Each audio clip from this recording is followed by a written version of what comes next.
Hi, everybody. This is Saad. Many of you are now familiar with the Joe Rogan versus Neil Young Spotify issue, whereby Neil Young issued an ultimatum. It's either Joe Rogan or me, and then Spotify, given the financial interest that they had in supporting Joe Rogan, decided, well, sorry to see you go, Neil.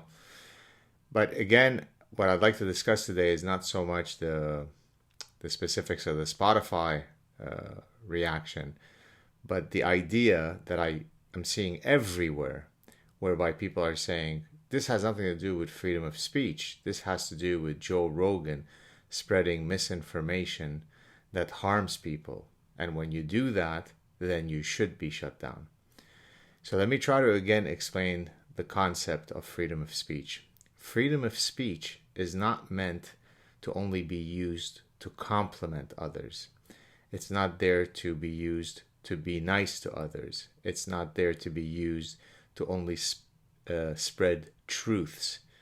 The whole point of freedom of speech is to accept that if you're going to abide by such a lofty epistemological tenet, that you have to be able to handle falsehoods, liars, not defamers, because defamers doesn't fall under the rubric of the protection of freedom of speech.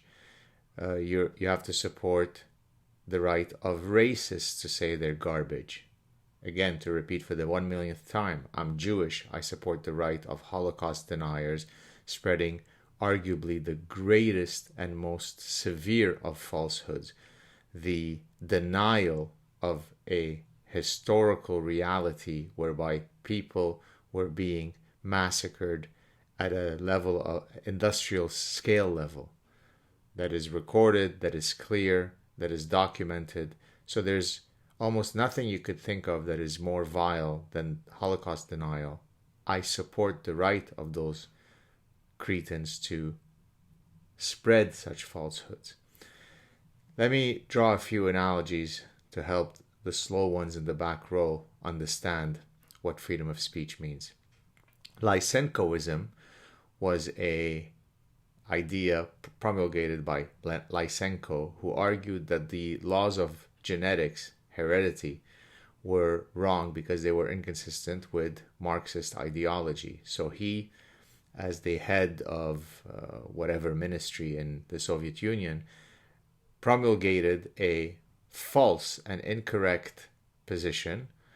And from his point of view, anyone who was promulgating the established science of the law of genetics should be sent to the gulags.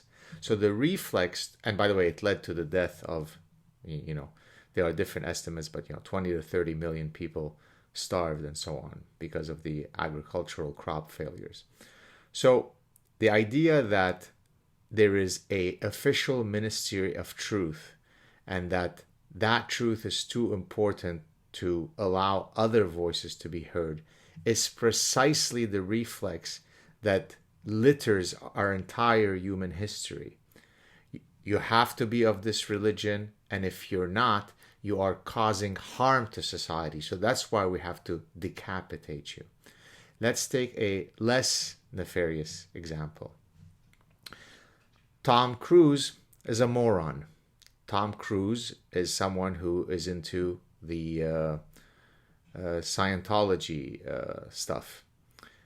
Well, one can argue that Scientology has caused a lot of harm to a lot of people. Think of Leah Remini, I think that's how you pronounce her name, who left the cult and has, or religion, we shouldn't say cult, because you just have to wait enough period of time before what is a cult becomes a religion.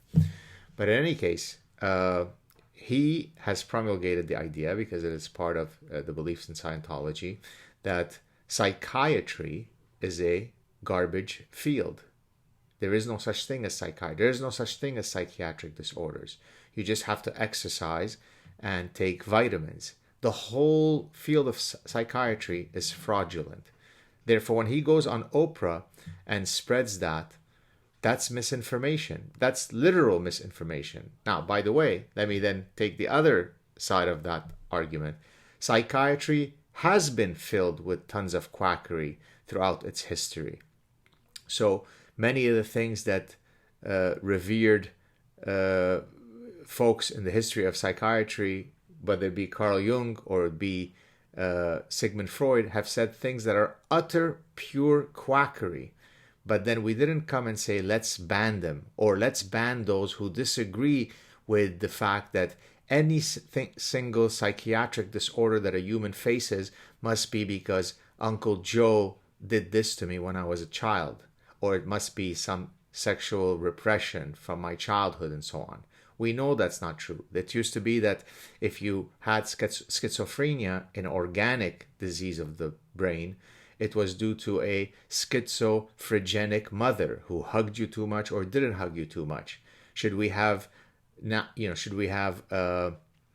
canceled all the people who were promulgating that? Let me give you another example.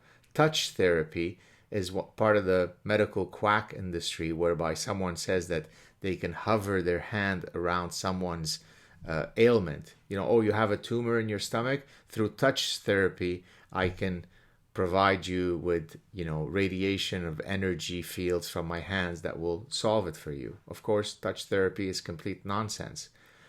Should we ban anyone being able to speak about it? Now, if you're a physician and you say that you're going to cure stomach cancer with touch therapy, then there is a code. There's a professional code that would not allow you to do that, and therefore you would be, your medical license would be revoked.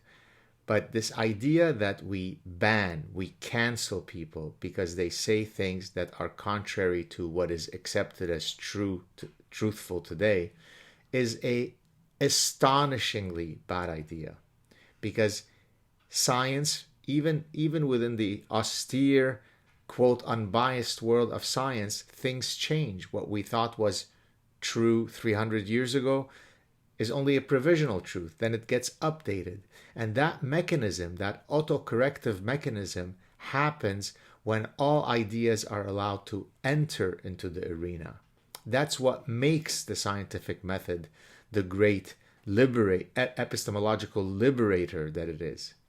So anyone who says, it doesn't have to be Joe Rogan, that he's a podcaster, right? It's not Joe Rogan, MD, PhD. Joe Rogan is allowed in a free society to espouse any position that he wishes. He's allowed to have any guests that he wishes to have. They're allowed to say whatever they want to say. And then other people can come in and defeat them with better ideas, better evidence, more stronger arguments, and so on and so forth. Right? In chapter 7 of the Parasitic Mind, I explain what a nomological network of cumulative evidence is. It's a way by which you get distinct line of evidence across time periods, across cultures, across species, across methodologies, all of which point to an unassailable truth. So believe me, I'm all about truth seeking. No one is more deontological about truth than yours truly. But I'm also deontological about freedom. You can't have freedom and truth go hand in hand. They need each other to flourish. So everyone, every single one, down to your last cell, who is espousing the instinct of let's get rid of Joe Rogan or let's get rid of fill in the blank because they're spreading misinformation, you are vile cretins who wouldn't understand freedom if it hit your ass on the way out. Freedom of speech exists to protect every single individual from tyranny. There is no freedom of speech but. Have a good day, everybody.